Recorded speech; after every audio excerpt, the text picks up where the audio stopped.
안녕하십니까? 세계 성도 여러분. 어, 참으로 우리는 아름다운 자연 속에 살고 있는 것 같습니다. 5월 달은 가정의 달이라고 합니다. 산천 초목에는 나무들이 막 어, 올라오고 있고, 또한 꽃이 형용할 수 없는 수많은 꽃들이 지금 피어나고 있습니다.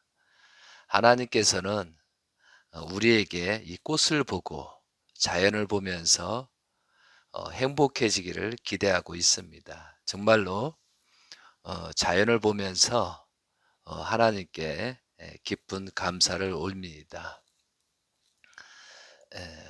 오늘은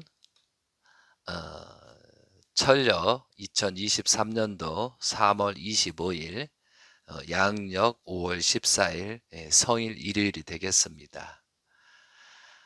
재간전 계속 그 철력 날짜를 먼저 여러분한테 항상 말씀을 드리고 있습니다. 이 철력은 그냥 말씀드리는 것이 아니고 2004년도 5월 5일 날 쌍합 십승일을 선포하셨습니다. 재림 예수님께서 선포하시고 5월 5일 날 안시일을 또 선포하셨습니다. 그리고 이제는 철력을 써야 된다라고 하셨습니다.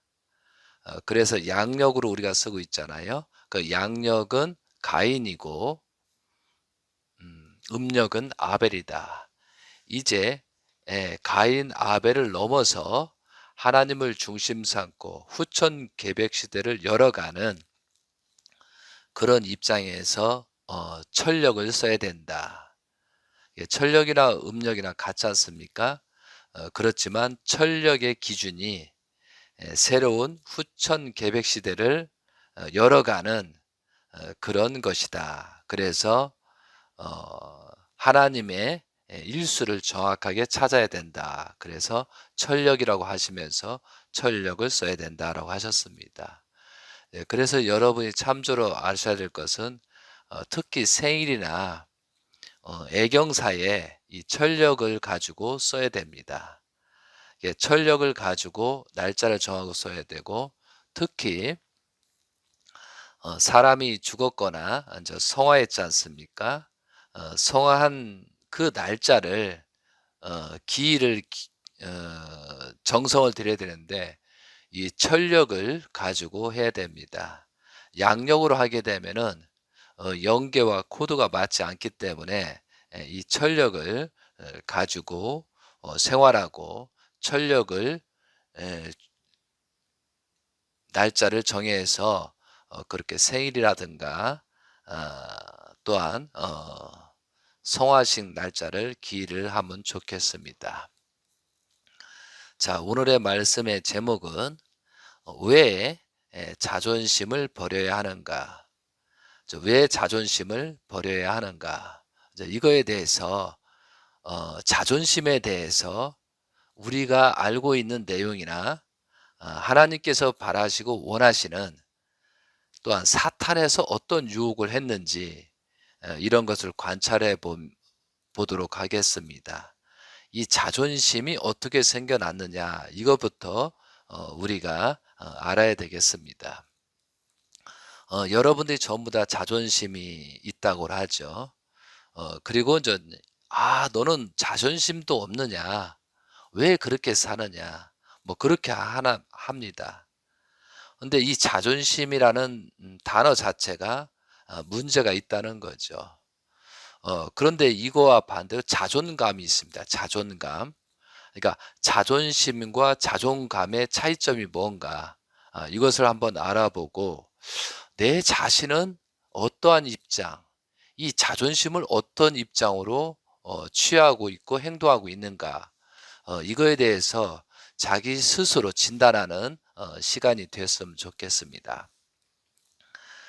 먼저 성경 말씀, 먼저 하나님께서 인간을 어떻게 창조했는가, 그것부터 보겠습니다. 창세기 1장 27절입니다. 27절, 28절을 봉독하도록 하겠습니다. 창세기 1장 27절 하나님의 자기 형상 곧 하나님의 형상대로 사람을 창조하시되 남자와 여자를 창조하시고 하나님이 그들에게 복을 주시며 하나님이 그들에게 이르시되 생육하고 번성하여 땅에 충만하라 땅을 정복하라 이런 내용이 있습니다. 이것은 하나님께서 인간을 창조하시고 생육하고 번성하고 만물을 주관하라 이런 3대 축복이 있습니다. 그리고 온전 하나님께서 인간을 어떻게 창조했는가 그런 창조의 과정에 대해서는 2장에 자세하게 나오고 있습니다. 그래서 창세기 2장 7절에 보면은 하나님이 여호와 하나님이 땅의 흙으로 사람을 지으시고 생기를 그 코에 불어 넣으시니 사람이 생명이 되니라. 그러면서 하나님께서는 먼저 사람을 만드셨습니다. 그런데 먼저 흙으로 생육하고 번성만 하는 사람을 만들었죠. 그러니까 동물심처럼 그런 사람을 만들었다는 거죠. 그리고 그 어느 정도 시간이 지난 다음에 그 코에 불어넣어 사람이 생명이 되니라. 그래서 사람의 기원은 굉장히 깁니다. 그리고 하나님의 첫 사람은 아담과 하와입니다. 생기를 불어넣은 사람. 그래서 저 성경 말씀을 여러 가지 분석해 보면 아담 전에 생육하고 번성만 한 사람이 있었다라고 창세기 4장에 보면은 가인이 아벨을 죽인 다음에 물은 나를 만나는 자가 나를 죽일까 봐 염려했느라 이런 내용이잖아요. 이게 물은 나를 만나는 사람이 누구냐면 생육하고 번성만 하는 사람을 말합니다. 그리고 창세기 6장에 보면은 사람이 번성하기 시작할 때 또 하나님의 아들들이 이렇게 내용이 나오잖아요. 그것처럼 생육하고 번성만 하는 사람들이 있었다라는 것을 여러분이 아셔야 되겠습니다. 이 말씀은 지난 시간에 창세기 6장에 관련된 그런 말씀 속에 정확하게 설명을 하고 있습니다. 그걸 참조하시면 되고요. 그래서 여호와 하나님이 땅의 흙으로 사람을 지으시고 생기를 그 코에 불어넣으시니 사람이 생명이 되니라. 그 다음에 창세기 2장 24절 여자와 남자를 만든 다음에 이러므로 남자가 부모를 떠나 그의 아내와 합하여 둘이 한 몸을 이루지로다 이렇게 되어 있습니다. 그것처럼 하나님께서는 인간을 자유의지를 주셨고 또한 개성 완성을 해서 생육하고 번성하라 라는 축복을 주셨습니다. 그와 마찬가지로 우리 간전 오늘 제목이 왜 자존심을 버려야 하는가 라고 합니다. 그럼 이 자존심이라는 것을 세상적에서는 어떻게 판단하고 있는가 먼저 이걸 보겠습니다. 자존심은 한자로 보면은 스스로 자자에다가 높을 존 그러니까 높을 존 그 다음에 이제 다른 말로는 술통 준이 있고 술그릇 준이 있습니다. 그리고 이제 심자는 마음심입니다. 그래서 이제 자존심 이렇게 합니다. 스스로 자 높을 존 마음심입니다. 이 내용에 대해서 이 자존심이란 남들로부터 스스로 자신의 가치나 품위를 지키거나 높이려는 마음입니다. 그리고 남에게 업신당하지 않으려는 마음이나 뒤지지 않으려는 마음이라고 되어 있습니다. 그리고 또 남들에게 체면을 세우려는 마음 이렇게 본다고 하면 이 자존심이 굉장히 한편은 좋은 것 같고 이 자존심을 지킬 줄 알아야 된다라고 이렇게 말할 수가 있습니다. 그런데 이 자존심 때문에 여러 가지 문제가 생깁니다. 여러분들도 그동안에 많은 인생을 살으셨지만 살다 보니 삶에서 가장 큰 문제가 못나고 알량한 자존심이라는 것을 알게 됩니다. 모든 인간관계가 틀어지고 미움과 갈등이 여기서부터 비롯되기 때문입니다. 이 자존심 때문에. 자존심을 잃거나 버리는 것이 마치 인생의 낙오자가 되는 것이라고 간주합니다. 이렇게 느끼게 하는 것이 이제 사탄들이 작용하는 거죠. 자존심의 결여는 자칫 자신에 대한 비하와 열등감으로 이어질 수 있습니다. 그러기에 자존심을 지키는 것이 자신을 방어하는 마지노선이라고 생각합니다. 이것이 굉장히 착각이라는 거죠. 문제는 지나친 자존심이 자칫 우기와 오만이 되기 쉽다는 것입니다. 그러니까 이 자존심 때문에 여러 가지 망치잖아요. 그러니까 그리고 나서 그 참는 것도 한계가 있다. 근데 이 자존심을 건들다 보면은 굉장히 주체 없어 이성을 잃어버리잖아요. 이제 그런 경우도 많이 있습니다. 근데 자아라는 철벽이 보이지 않게 세워진 것이다라고 되어 있습니다. 그러니까 누구라도 이 경계선을 넘어서면 분노와 미움의 감정이 폭발하게 되는 것이다. 그러니까 자기가 정해놓은 그 철벽, 보이지 않는 세워놓은 게 있다는 거죠. 이 자존심을. 그래서 이걸 넘으면은 뭐 분노와 미움의 감정이 폭발하게 되는 것입니다. 어쩌면 그 자존심을 내세우는 것이 못나고 어리석은 자신의 모습을 감추기 위한 것일지도 모릅니다. 이해됐어요? 이게 정말 자신감이 충만하다면 모든 것을 무시하고 신경 쓰지 않으면 되거든요. 근데 이 자존심 하나, 자기를 존중하는, 자기 스스로 자기를 존중하는 그런 존재감, 그런 것 때문에 그것을 건들면은 이게 폭발해 버린다는 거죠. 그런데 말이에요. 뒤돌아보니 이 자신도 이런 자존심으로 가까운 주위 사람들의 마음을 얼마나 상하게 하고 또 아프게 했는지 모를 것입니다. 이 자존심 때문에 그죠? 많은 사람을 상하게 만들었다는 거죠. 어떻게 보면 그 못쓸 자존심으로 자신 또한 얼마나 마음고생을 했던가. 모든 것이 자신을 남에게 내세우고 인정받고 싶은 어리석음 때문입니다. 이거죠. 그러니까 자기는 부족하면서도 그 인정받고 싶은, 내세우고 싶은, 남한테 욕을 먹지 않으려고 하는, 비난받지 않으려는 그런 실제 자기를 개발하지 않고 그런 방어 정책으로 이 자존심이 있다는 거죠.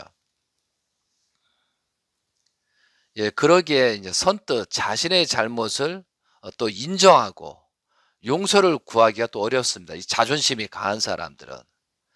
그러니 자신의 자존심을 상하게 한 사람과는 그 미움과 분노의 골이 너무 깊어 평생을 가는 것 같습니다. 이 자존심을 건드렸다. 그는 나를 자존심을 건드렸어. 그래서 원수다. 이렇게 합니다. 자, 이게 자존심이 내가 어떤 종류의 자존심을 갖고 있냐에 따라서 이 흥망성쇠가 결정되는 것 같아요. 그래서 이제 그 성각자들은 이렇게 말합니다. 자존심이란 뿌리 깊은 자신의 자아의식이 만들어낸 허상이다. 그런 허상에 매달려 누구보다 정작 자신이 고통받고 있다. 왜 그리 자존심을 버리고 내려놓기 힘든가? 이렇게 이제 많은 사람들이 말하고 있습니다. 그러니까 이 허상이라는 거죠. 근데 우리가 조금 넓게 생각하면은 저 하늘을 바라봅시다. 우리가 하늘을 한번 봅시다. 여러분도 하늘을 보면 이제 구름이 있잖아요. 근데 그 구름이 이 바람에 그 모습이 흔들리고 그 흩어지고 있지 않은가. 그죠? 이 구름이 나는 여기 있겠다고 고정하는 게 아니고 그 바람에 힘들려서 이렇게 넘어가잖아요. 또한 이것이 많다가도 흩어지잖아요. 그거와 마찬가지로 자신도 구름 같은 무상한 존재에 불과하다 이거죠, 우리들은. 근데 그 구름이 자신을 고집하는가? 구름이 자신을 내세우는가? 자신도 저 구름처럼 살 수는 없을까? 그러니까 예를 들어서 우리의 존재는 그죠? 그런 입장이 아니라는 거죠. 그리고 인제 이 자존심과 자존감이라는 게 또 있습니다. 자존감. 여러분이 오늘 내가 인제 이렇게 말씀을 드리는 이유가 인제 나중에 결론은 나타납니다. 그러면 자존감이라는 것은 또 뭐냐? 스스로 품위를 지키고 자기를 존중하는 마음입니다. 그러니까 이 마음은 똑같은 것은 자존감은 이제 스스로 자에다가 높을 존 그리고 느낄 감입니다. 그러면 자존심과 자존감 어떤 차이가 있는가 한번 살펴볼 필요가 있다는 거죠. 이게 자존감은 이제 자아 존중감입니다. 자기 스스로 를 얘기하는 겁니다. 그래서 스스로 자신이 소중한 존재 혹은 유능한 존재라고 인정하고 자기 자신을 스스로 사랑하는 마음입니다. 이게 따라서 자존감은 자기 중심을 잡아주며 인생을 살아가는데 활력소와 같은 역할을 합니다. 이 자존감은 예로서 이 자존감이 있는 사람들은 비록 가난하다 하더라도 이제 자존감이 높다면 긍정적이고 안정된 생활을 할 수 있습니다. 그리고 특히 이 자녀들에게 이 자존감을 키워주는 것이 아주 중요합니다. 또 한 가지는 그는 자존감이 강함으로 아무리 어려움이 닥쳐도 목표한 바를 쉽게 포기하지 않는 겁니다. 그래서 우리들이 이 자존감은 타인과의 경쟁 등과는 전혀 상관없습니다. 평소에 자신의 가치를 스스로 높게 인정하여 자신을 사랑하고 존중하는 마음으로써 할 수 있습니다. 이 자존심은 타인과의 경쟁 속에서 자신의 가치와 품위를 지키려는 마음이라고 할 수 있습니다. 자, 이것은 좀 전까지 말한 것은 이제 세상적에서 알고 있는 상식을 말한 겁니다.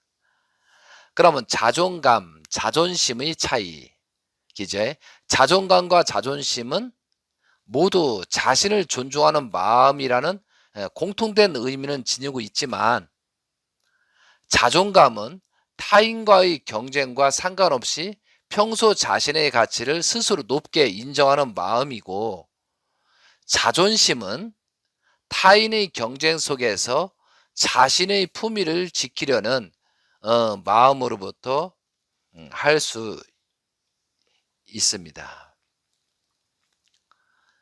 자, 세상에서 말하는 자존심, 자존감, 자존심이 있어야 된다고 하잖아요. 그런데 이 말씀을 성경적으로 분석에 들어가겠습니다. 여러분 창세기 이 사탄이 어떻게 인간을 유혹했는가를 보기 위해서는 창세기 3장 4절을 봐야 될 게 있습니다. 그럼 잠깐 사탄이 어떻게 움직였는가를 창세기 1장부터 한번 잠깐 언급해 볼까요? 여러분 같이 한번 해볼까요? 창세기 3장입니다. 그런데 뱀은 여호와 하나님이 지으신 들짐승 중에 가장 강교하리라 하니라. 뱀이 여자에게 물어 이르시되 하나님이 참으로 너희에게 동산 모든 나무의 열매를 먹지 말라 하시더냐. 여자가 뱀에게 말하되 동산 나무의 열매를 우리가 먹을 수 있으나 동산 중앙에 있는 나무의 열매는 하나님의 말씀에 너희는 먹지도 말고 만지지도 말라 너희가 죽을까 하노라 하셨느니라. 4절입니다. 뱀이 여자에게 이르시되 너희가 결코 죽지 아니하리라. 너희가 그것을 먹는 날에는 너희 눈이 밝아져 하나님과 같이 되어 선악을 알 줄 하나님이 아심이라. 여자가 그 나무를 본즉 먹음직도 하고 보암직도 하고 지혜롭게 할 만큼 탄스럽기도 한 나무인지라. 여자가 그 열매를 따먹고 자기와 함께 있는 남편에게도 주매 그도 먹은지라. 이에 그들이 눈이 밝아져 자기들이 벗은 줄을 알고 무화과 나무 잎을 엮어 치마로 삼았더라. 이것인전 아담과 하의 타락의 경로가 여기에 있습니다. 그런데 여기에서 5절에 보면 너희가 그것을 먹는 날에는 너희 눈이 밝아져 하나님과 같이 되어 선악을 알 줄 하나님이 아심이라. 이게 문제라는 거죠. 그냥 하나님 같이 되어 선악을 알 줄 하나님이 아심이라. 이 말 그대로 그냥 더 이상 생각하지 않고 그냥 가만히 생각하면은 이 욕심, 과욕, 이렇게만 볼 수 있어요. 근데 이건 사탄의 유혹이 말하는 거거든. 하나님 같이 돼서 선악을 알 줄 하나님이 아심이라. 근데 창세기 2장 7절에 여호와 하나님이 땅의 흙으로 사람을 지으시고 생기를 그 코에 불어넣으시니 사람이 생명이 되니라. 이렇게 돼 있잖아요. 그러면 좀 전에 생육하고 번성만 하는 사람이 있었습니다. 그리고 어느 시간이 많은 시간이 지난 다음에 하나님께서 혼을 집어넣은 거죠. 그 혼을 집어넣고 그 정자 난자의 혼을 집어넣은 상태에서 너희들이 성장하면서 그 혼을 성장을 시키라고 합니다. 그 혼을 성장을 시켜서 하나님의 성전이 되라고 한 겁니다. 그런데 여기에서 말한 것처럼 창세기 3장 5절에 보면은 너희가 그것을 먹는 날에는 너희 눈이 밝아져 하나님과 같이 되어 선악을 알 줄 하나님이 아심이라 라고 그렇게 유혹을 한 거예요.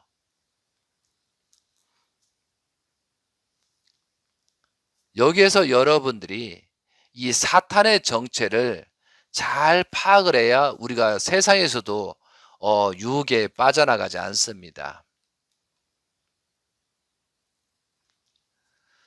사탄은 이 종인 누시엘은 하나님처럼 아주 비슷하게 접근합니다.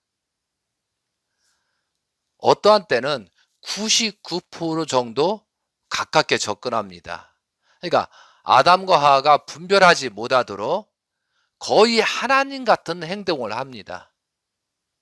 그런데 나머지 1%의 분별 능력이 없으면 당하는 것입니다.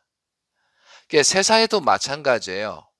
굉장히 유혹적인 내용들이 기죠. 거의 비슷합니다. 그런데 그 1%의 차이를 구별하지 못해서 전부 다 사탄한테 넘어가고 간다는 거죠. 그러면 100%에서 99%를 사탄이 활용하고 있다는 거예요. 어떻게 보면은. 그래서 하나님의 아들, 딸로 가기 위해서는 이 1% 남은 것을 이 1%의 참을 찾아서 이걸 구별해야만 된다는 거잖아요. 그것처럼 사탄들의 유혹은 굉장히 하나님하고 흡사하게 99%가 흡사하게 진행된다는 거죠. 그리고 나중에 그 결과가 완전히 기존의 반대의 현상이 일어나는 거죠. 그래서 지금 우리가 온 세상이 누가 주관하고 있습니까? 99% 사탄이 주관하고 있습니다. 이제 그런 것을 우리가 알아야 된다는 거죠. 그런데 너무 심한 거 아니냐? 90% 주관하고 있다는 제 말이 이해가 잘 안 가는 분도 있을 거예요. 지금 하나님이 계시고 하나님이 역사하시고 있는데 왜 99% 사탄이 주관하느냐? 사실은 99.9999%입니다. 그러니까 이 말은 또 더 이해가 안 가잖아요. 제가 왜 이런 말을 할까요? 아담과 하와가 타락, 원리적으로 말한다 그러면은 아담과 하와가 타락으로 말미암아 참다운 사람이 있습니까? 그러면 우리가 성경을 알고 있는 신학자들은 참다운 사람, 온전한 사람이 예수님이라고 하잖아요. 그리고 통일교에서는 재림주라고 하잖아요. 그리고 참 가정이자고 하잖아요. 그러면 70억이 넘는 이 인구 중에 참다운 사람이 몇 사람이 안 되잖아요. 그럼 예수님도 연계 가셨고 아버님도 재림 예수님도 연계를 가셨고 그럼 참 가정, 대신자 혈통 그 가정만 참이지 나머지는 어떤 입장이 되냐 이거죠. 그러면 99.9% 사탄이 주관하고 있는 거잖아요. 사람들이 우리가 원리 강론을 배웠다, 통일교 사상을 받았다, 뭐 통일교의 축복을 받았다 하면서도 이런 생각을 못하고 있다는 거죠. 그러니까 자신이 온전하지 못하면서 온전한 척을 완벽한 척을 하다 보니까 이런 실수가 벌어진다는 거죠. 그렇기 때문에 99%가 가짜가 있고 99%가 엉망진창이라는 거죠. 단 참을 찾아가서는 1%도 안 되는 그것을 뚫고 가야 되는 거니까 이 신앙의 길이 쉽지는 않다는 거죠. 어려운 길이죠. 그리고 내 자신에 대한 이 자존심이 사탄이 박아놓은 거거든요. 사탄이 내 몸에다가 심어놓은 거예요. 이해되시겠습니까? 그러니까 우리가 지금 현재 세상을 살고 있고 뭐 지상천국이 온다 뭐 한다 뭐 신앙을 믿기만 하면 이거 다 사실은 문제가 심각하다는 거죠. 사탄이 주관하고 있고 사탄의 왕들이 주관하고 있는 상황이고 우리는 알게 모르게 모든 사람이 아담 하와가 타락으로 말미암아 그 타락성 근성을 가지고 있고 이 자존심이라는 것을 가지고 있기 때문에 이게 문제라는 거죠. 그래서 제가 이제 이런 말 자존심에 대해서 이것이 도대체 어디서 왔는 거냐 이거죠. 좀 전에 말씀하신 그 창세기 3장 5절을 다시 한번 읽어볼게요. 너희가 그것을 먹는 날에는 너희 눈이 밝아져 하나님과 같이 되어 선악을 알 줄 하나님이 아심이라. 지금 누시엘이가 하나님과의 그 사랑을 받던 것과 인간이 받는 것을 그 차이를 지혜가 있기 때문에 알기 때문에 그것을 자기 걸로 돌리기 위해서 지금 아담과 하와를 유혹한 거잖아요.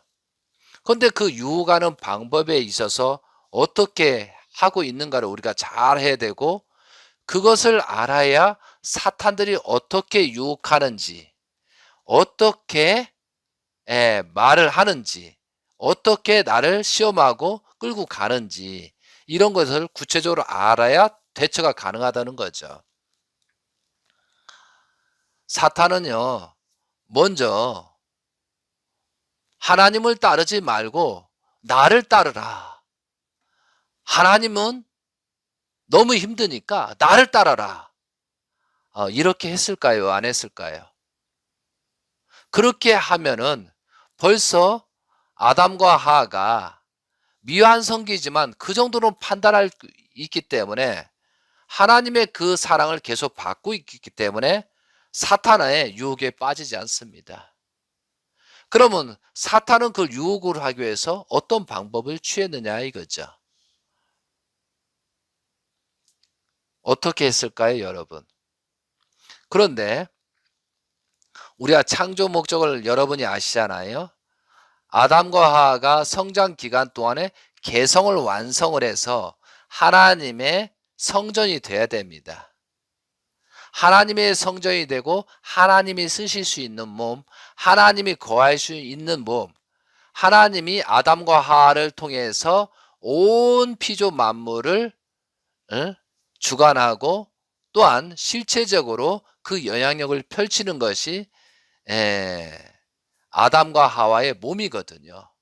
근데 아담과 하와의 몸은 생육하고 번성만 하는 사람에서 생기를 혼을 집어넣었으니까 그 혼, 생명을 성장을 시켜가지고 하나님이 합당할 정도로 그렇게 맞이하게 되는 것이 개성 완성, 아담과 하와가 해야 될 책임이었거든요.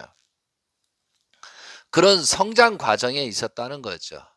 단계별로 하나님의 성품을 닮아가고 하나님의 창조 과정을 닮아가고 하나님의 모든 속성을 닮아가는 그런 과정 속에서 사탄의 유혹이 온 겁니다. 그렇기 때문에 사탄은 나를 따라라.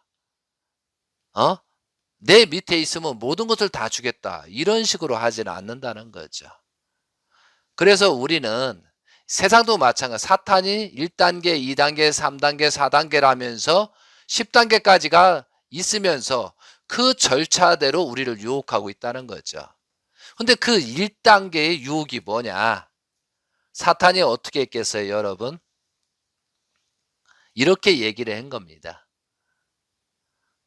아담과 하와한테 얘기를 시작합니다.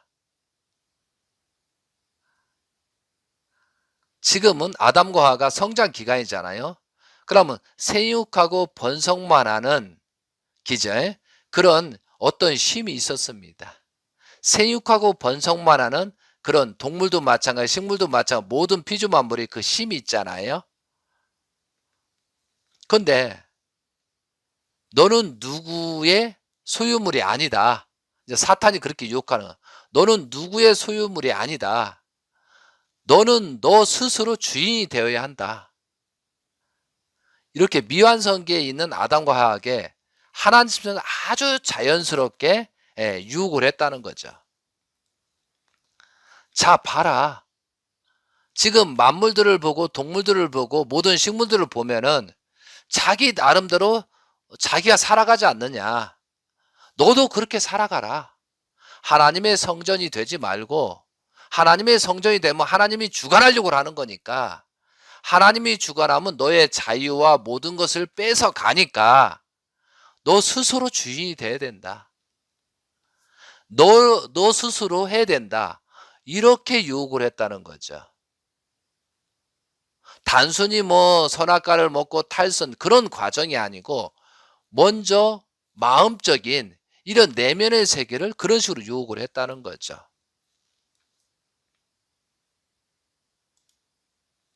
그리고 나서 하나님이 그렇게 역사였는데 그런데 하나님도 자아주관하라고 자유와 책임을 부여했기 때문에 이거에 대해서는 또 함부로 접근할 수 없어요. 그것을 사탄이 노린 거죠. 이 자율성을 줬기 때문에 자유를 가지고 사탄이 유혹으로 들어가 버린 거죠. 이 자율성 때문에. 그런데 선과 악을 분별하면서 얼마든지 분별하면서 갈 수 있는데 사탄이 이런 식으로 접근했다는 거죠. 다시 말씀을 드리면은 사탄이 어떻게 아담과 하와를 유혹했느냐? 네 자신이 중요하다. 누구한테 주관받지 마라. 네 자신이 주공하고 네 자신이 더 소중하니까. 너 자존심도 없니? 저런 동물들이나 식물들을 봐봐. 다 자기 나름대로 하고 있잖아. 그런데 왜 네가 아담과 하와가 너는 그래도 성숙한 너희들이 왜 그렇게 하고 있느냐? 하나님의 주관을 받지 말고 너 스스로 얼마든지 갈 수 있다. 이렇게 심어놨다는 거죠. 지금 이 생각을 하면서 세상에 그런 일들이 많이 일어나고 있다는 거죠.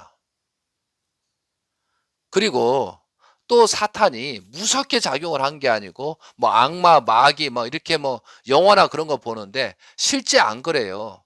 사탄은 정말 아름답고 묘묘하고 예의가 바라요. 그러니까 주변에서 외적이고 아름답고 예의가 바른 사람을 조심해야 되거든요.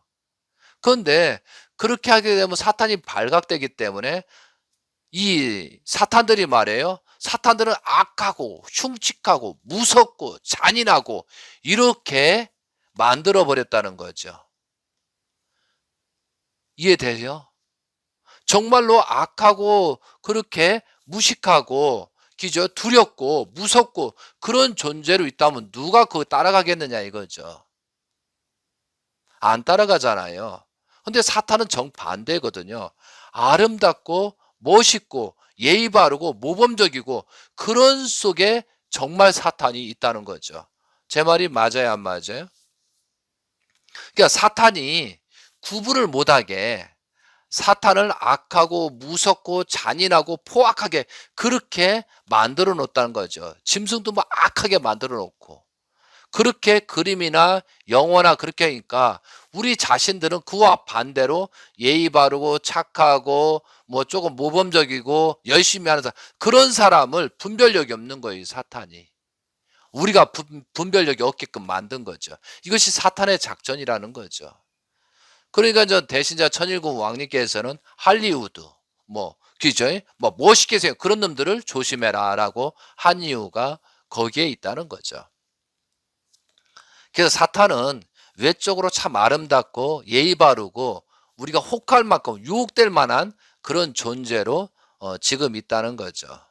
자, 그거와 마찬가지로 자, 여러분 창세기 3장 6절을 보세요. 창세기 3장 6절. 한번 다 같이 한번 읽어 봅시다. 여자가 그 나무를 본즉 먹음직도 하고 보암직도 하고 지혜롭게 말 만큼 탐스럽기도 한 나무인지라. 이해되세요? 지금 여자가 그 사탄을 보고 보암직도 하고 그죠? 먹음직도 하고 지혜롭게 말끔 탐스럽기도 했다. 굉장히 아름다웠다는 얘기잖아요. 굉장히 유혹에 당할 만큼 멋있고 자랑스럽고 막 그렇게 낳는 거죠. 근데 어떻게 보면 하나님은 보이지 않지만 하나님은 지시하고 설명하고 선생 입장이었는데 이 사탄은 아름답고 멋지고 재미있을 것 같고 탐스럽고 그렇게 됐다는 거죠. 그래서 유혹에 빠진 거죠. 그러니까 다시 말씀드리면 사탄이 접근할 때 아주 아름답고 예의 바른 척하고 말을 참 잘합니다. 그러니까 오히려 정직한 사람은 말이 좀 거칠어요. 좀 무식합니다. 왜? 이 심정적인 동요가 되기 때문에 강하게 말할 수밖에 없는 그런 경우도 있잖아요. 근데 사탄은 유혹을 해야 되니까 말도 아주 부드럽게 예의 바르게 참 이렇게 홀딱 반하게끔 그렇게 말을 합니다. 이 할리우드든 드라마를 보면은 이 사탄들이 이렇게 연애짓 하고 하는 거 보면 상당히 부드럽잖아요. 달콤하잖아요. 이제 그런 말을 쓴다는 거죠. 그러니까 어떻게 보면 좋은 거 중에 99% 사탄이 가져간 거나 다름이 없는 거죠. 여러분 좀 이해되십니까? 그리고 또 한 가지는 사탄은 있잖아요. 처음에는 마음을 상하지 않게 합니다. 아주 말을 하고 또 아픈 데를 이렇게 지긋지긋하면서 그거 살펴준다면서 그렇게 들어온다는 거죠. 왜? 그 약점이니까. 예, 그래서 이제 여러분 이런 걸 생각하면서 어떤 내가 위기라든가 어떤 시련에 빠졌을 때 그 유혹적인 말을 잘 생각을 하고 분별력이 있어야 되지 그냥 당해버린다는 거죠. 이해되셔요? 그리고 또 이렇게 유혹합니다. 사탄들은. 아담과 하와가 유혹하는 것처럼 그리고 존재 가치를 기죠. 존재 가치를 부여합니다. 먼저 너는 아담과 하와는 위대하다. 너는 중요한 사람이다. 너는 대단한 사람이다. 너는 엄청난 능력을 가지고 있다. 그러니 스스로 할 수 있다. 그래서 그 존재의식을 만들어주는 거예요. 이해되세요? 그래서 엄청난 능력이 있고 스스로 할 수 있다고 그 너의 존재를 중심 삼고 살아야 된다. 그러니까 남한테 간섭하지 않고, 그러니까 너의 중심적으로 그렇게 살아야 된다. 너의 존재 가치를 하고 이 자존심이 있어야 된다. 이렇게 넣어서 그 자존심을 넣어주는 거예요. 그러면서 다른 사람의 소유물이 아니다. 너는 소유물이 아니고 네 자존심을 지켜야 된다. 그래서 또 얘기를 합니다. 너는 하나님이 창조했지만 하나님의 소유물이 아니다. 하나님의 소유물이 되는 너는 존재 가치가 없다. 불행해질 것이다. 그러니 자유롭게 해라. 하나님의 너는 소유물이 아니다니까. 하나님의 소유물이 되면 너는 존재 가치가 없다. 불행해진다. 그러니 너는 너의 존재를 지켜라. 저 동물들을 봐라. 각자 자기식으로 살고 있지. 행복해 보이지 않느냐. 그러니까 너는 너 스스로를 지킬 줄 알아야 된다. 자존심을 가져라. 이렇게 유혹했습니다. 여러분, 제가 이렇게 얘기하니까 어떻습니까? 어떤 마음이 드세요? 사탄이 그렇게 유혹했다니까요. 그 자존심, 존재감, 그죠? 이게 존재감하고 다르죠?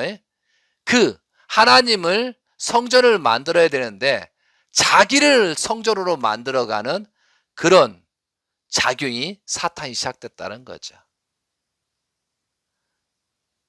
그리고 어느 정도 자존심이 생겼어요. 하나님과 멀어졌어요.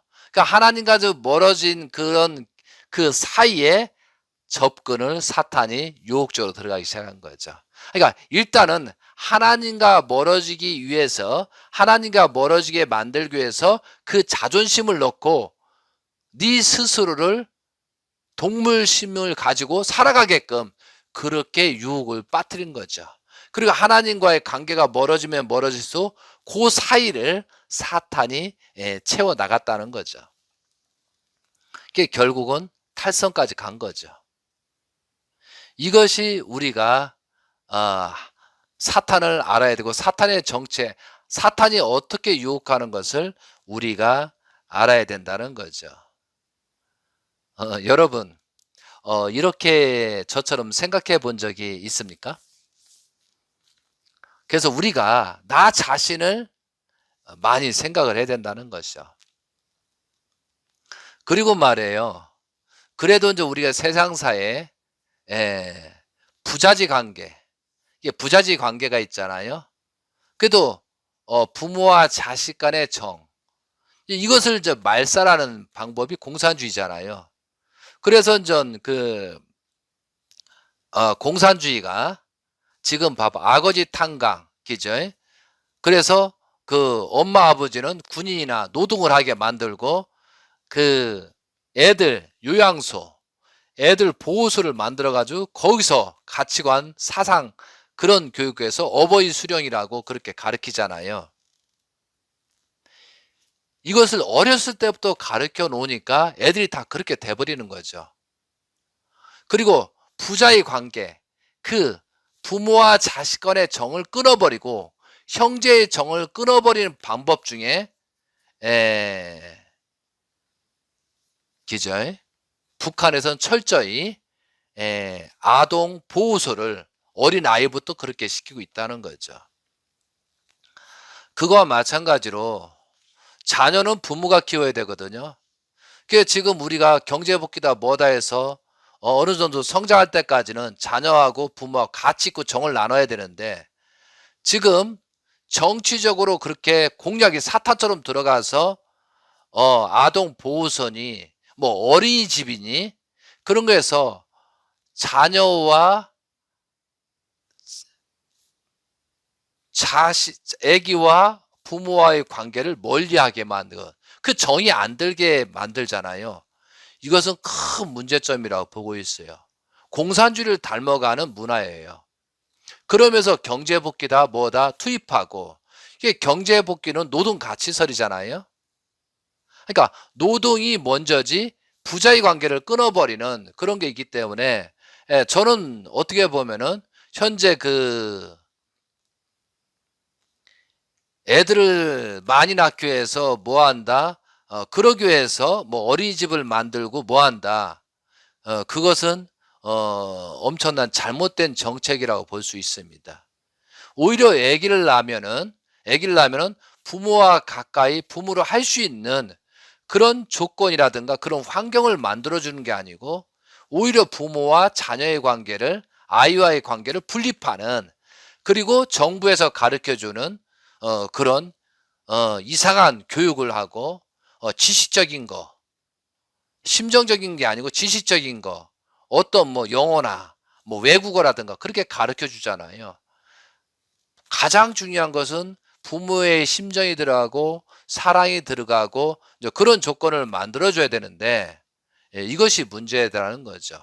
이게 정말 정부에서 도와준다면 그런 심정이 가깝게 하고 아이와 엄마, 부자지간에 그런 관계성을 좋게 하기 위한 그런 교육 정책으로 바뀌어야 된다는 거죠.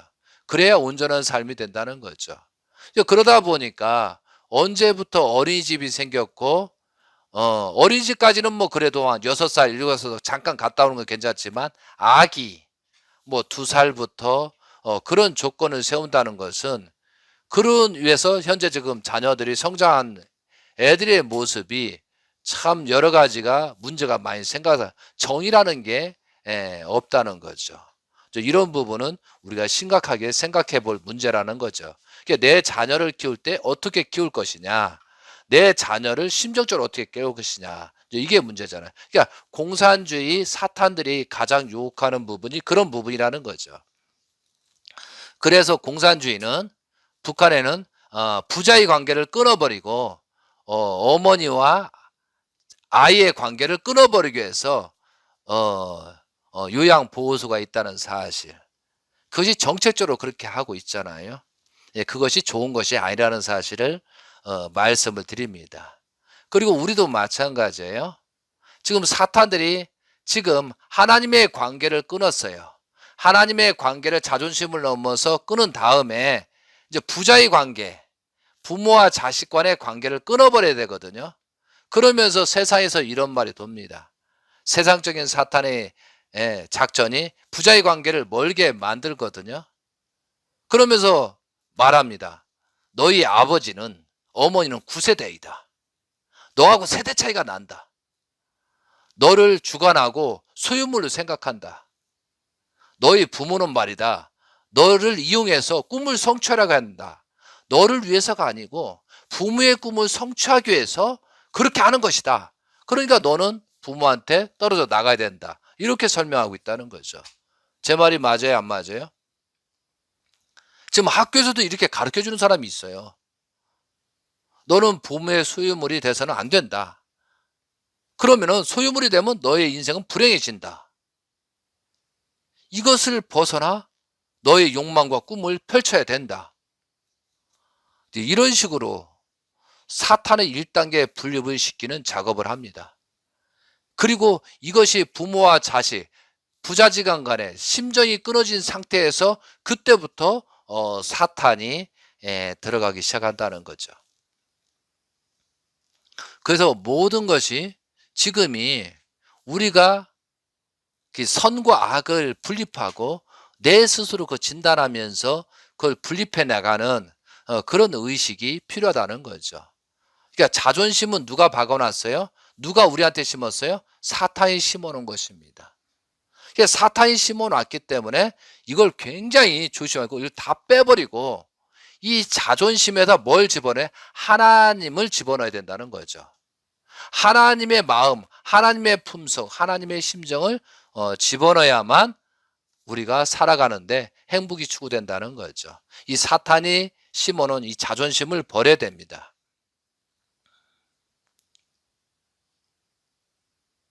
그래서 이제 하나님의 입장입니다. 이 하나님의 입장은 하나님의 아들, 딸에게 자유의지를 주셨습니다. 그리고 하나님이 창조하신 모든 것을 주시기 위해서 주인의 자격이 되라고 하신 것입니다. 그러니까 하나님의 임할 수 있는 성전이 되라. 이것은 아들, 딸을 이용하려는 것이 아니라 모든 하나님의 성품과 모든 능력을 주시기 위한 것이었습니다. 사탄하고 정반대잖아요. 하나님의 아들, 딸을 위해서 모든 것을 투입하셨습니다. 모든 전체를 하나님은 투입하십니다. 모든 사랑을 주셨습니다.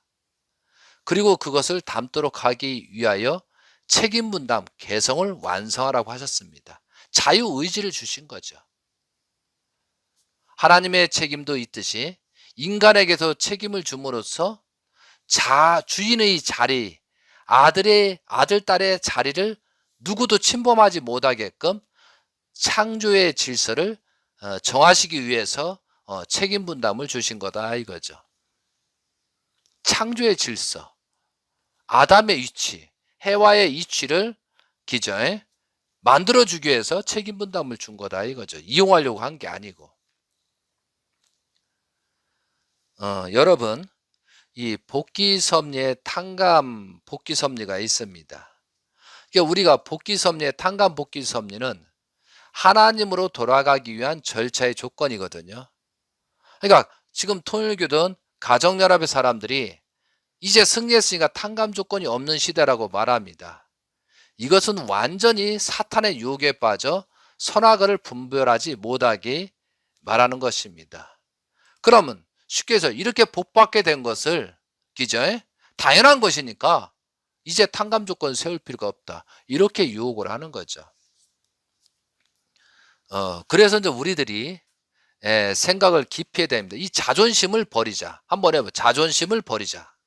이 자존심은 사탄한테 온 거라는 거죠. 하나님께서는 이제 인간에게 책임 분담을 부여하는 기간에 성장 기간이 있습니다. 성장 기간 동안 생육하고 번성만 해서 만물을 주관하라고 축복을 주셨지만 이 사탄이 이 자존심을 먹고 너를 중심 삼고 하라고 하면서 결과적으로 지가 사탄이 유혹하자고 사탄이 완전히 작용을 하고 있잖아요. 지금 6천년 시대가 올라오고 있다는 거죠. 그 6천년 시대에 수많은 사람이 있어요.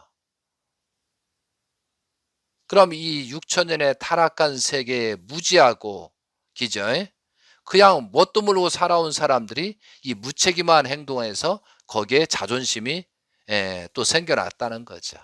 그러니까 지금 세상에 관련한 모든 것이 정말 분석을 하면서 이 6천년 동안 타락한 근성들이 99% 좋은 것 같지만 보이지만 그 1%는 속일 수 없잖아요.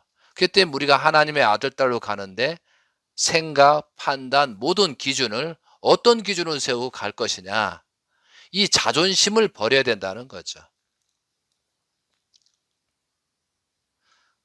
그래서 자존감을 가져야 된다는 거죠. 자존감. 이거 자존감이 뭐예요? 하나님의 개성 완성을 하기 위한 조건이에요. 그런데 세상에서는 이 자존감 높이는 사람들의 7가지 습관이 있답니다.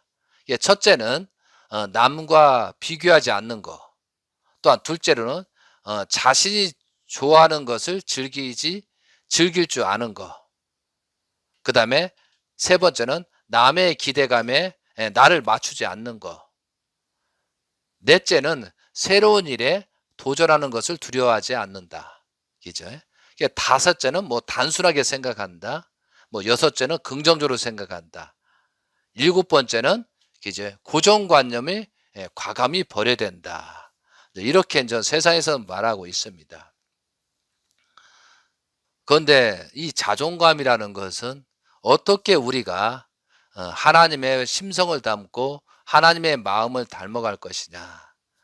이런 내용입니다. 그래서 여러분이 이 시간에 이 자존심, 특히 가족 간의 자존심, 또한 이웃 간의 자존심, 이거 자존심을 버려야 됩니다. 이 자존심은 누가 준 거예요? 너를 지키고 너의 그 마지막 뭐라지? 볼모 뭐 그런 것처럼 하잖아요. 이건 사탄이 심어놓은 겁니다. 근데 그걸 내려오면은 평화가 오고 화평이 오고 어떻게 보면 남들이 또 무능하다고 얘기하지만 그렇지 않습니다. 이제 의인이 되기 위한 지름길이 자존심을 버리는 것입니다. 그리고 자아주관, 이 자존감은 높여야 된다는 거죠. 우리가 복귀섭리 역사와 나라는 것이 있잖아. 복귀섭리 역사와 나. 내가 얼마나 소중하고 귀한 것이냐. 그럼 나는 무엇을 할 것이냐. 나는 어떻게 할 것이냐. 이건 자존감이라는 거죠. 그래서 복귀섭리를 모르고는 결코 생명의 길을 찾아 나갈 수 없습니다. 그것처럼 이 자존심과 자존감을 구별하는 선과 악을 구별하는 여러분이 되시기 바랍니다. 자, 끝으로 여러분 요한계시록 3장 30절을 한번 펴주세요. 요한계시록 요한계시록 3장 20절입니다. 3장 20절. 죄송합니다. 요한계시록 3장 20절. 볼지어다 내가 문 밖에 서서 두드리노니 누구든지 내 음성을 듣고 문을 열면 내가 그에게로 들어가 그와 더불어 먹고 그는 나와 더불어 먹으리라 라고 되어 있습니다. 다시 한번 읽어볼게요. 볼지어다 내가 문 밖에 서서 두드리노니 누구든지 내 음성을 듣고 문을 열면 내가 그에게로 들어가 그와 더불어 먹고 그는 나와 더불어 먹으리라. 이것이 이제 개성 완성자가 되라. 하나님이 거할 수 있는 마음과 몸을 가져라. 결국은 성전인이 되라. 이런 뜻이잖아요. 그런데 내가 문 밖에 서서 두드리노니 누구든지 내 음성을 듣고 문을 열면 내가 그에게로 들어가 이렇게 돼 있잖아요. 문을 열면 그죠? 누구든지 내 음성을 듣고 문을 열면 이 얘기는 뭐냐면 하나님을 받아들일 수 있는 마음, 자존심을 버려야 된다는 거죠. 자기를 버리고 하나님이 들어올 수 있는 환경을 만들어라는 거잖아요. 근데 사탄은 벽을 친 거죠. 네 마음속에 하나님이 들어오지 못하게 하는 자존심을 집어넣어서 기저에 자존심을 집어넣어서 하나님이 못 들어오게 담을 쳤다는 거예요. 이것이 6천년 역사의 비극이라는 거죠. 그러니까 누구든지 내 음성을 듣고 문을 열면 내가 그에게로 들어가 그와 더불어 먹고 그와 더불어 먹으리라. 기저에 이해되셨습니까? 이것을 생각하면서 과연 나는 하나님이 역사할 수 있게끔 만드느냐? 하나님이 내 몸속으로 내 마음속으로 들어오고 있느냐? 들어와서 임하고 있느냐? 이 생각을 해보자 이거죠. 그러려면 이 자존심을 버려야 돼요. 나를 지키는 사탄이 준 나를 지키는 그러니까 내가 문을 열고 받아들이라 이거죠. 하나님을 받아들이고 하나님의 성품 하나님의 모든 것을 받아들이라는 거죠. 그것이 안 되기 때문에 우리는 불행하다라고 하는 거죠. 실제는. 그러니까 여러분들이 내 마음을 어떻게 열까? 내 마음을 어떻게 열까? 그리고 하나님이 나를 쓰십시오. 나를 마음대로 활용하십시오. 그러면 하나님이 먹고 마시고 모든 것을 축복을 해준다는 거죠. 그래서 하나님께서는 모든 복을 다 주셨습니다. 모든 것이 다 공평하게 주셨습니다. 누구는 어떻고 누구는 어떻고 그 능력에 상관없이 똑같이 주셨습니다. 그러나 우리가 담벼락을 쳐서 마음을 열지 않고 그것을 담아낼 수 있는 그릇을 만들지 못하기 때문에 우리 스스로가 문제입니다. 그러면서 하나님 복 주세요. 복 주세요. 기복시라 하면 안 된다는 거죠. 하나님은 다 주었는데도 달라고 하니까 그놈이 좋겠어요? 짜증 나겠죠. 그런 거지 않습니까? 그러니까 하나님 입장에서 우리가 생각할 줄 알고 그것을 우리가 부자진 간에 그죠? 아무리 못된 아버지라도 모든 것을 자녀한테 투입하려고 하는 거잖아요. 그것을 세상에서는 끊어버리려고 하는 거고. 그래서 사랑하는 성도 여러분, 그래서 하나님께서는 이 성경 말씀처럼 언제나 기다리고 있고 문을 열기만을 기다리고 있습니다. 6천 년 동안 기다리고 있다는 거죠.